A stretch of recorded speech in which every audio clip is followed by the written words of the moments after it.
Hello, today we're going to start by making some stuffed bell peppers, and I'm going to start by cutting the tops off, and then we're going to go ahead and chop up this excess pepper and put it right into the filling. I'm going to go ahead and finely dice some leeks, and I do go pretty heavy-handed with the leeks. It just adds so much flavor. Next, we're going to chop up some celery. I'm also going to take some fresh corn on the cob, and I'm going to cut those kernels right off, and we're going to add that right into the filling. Now that I have all the veggies cut up, I'm just going to add a little bit of avocado oil. We're also going to add some salt. We're going to add some coarse black pepper. So now we're going to go ahead and brown up some ground beef. So we're going to start by adding a little bit of salt, a little bit of pepper. We're going to add just a little bit of Italian seasoning.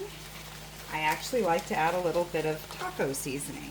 I like to add a little bit of dried chives as well. Now that the beef is browned up, we're going to go ahead and add about a tablespoon and a half of flour to the ground beef. And I'm going to go ahead and get that flour cooking down a little bit. And what we're going to do is we're going to create a little bit of a pan sauce, almost like a gravy mixture in with this beef. And we're going to go ahead and add some diced tomatoes, juice and all. And the juice from the tomatoes is going to be the liquid to create our pan sauce.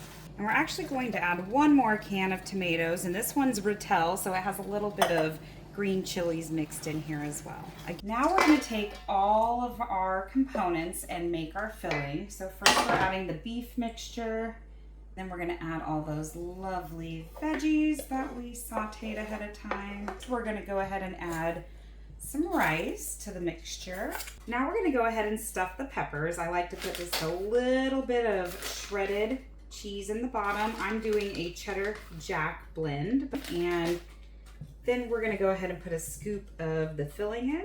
Next, I'm going to do a little small layer of sour cream. Now, it melts into it. It's delicious. Next, we're going to put another layer of the filling, and we are just going to go really heavy-handed with this. We want these to be just stuffed full and heaping over the top.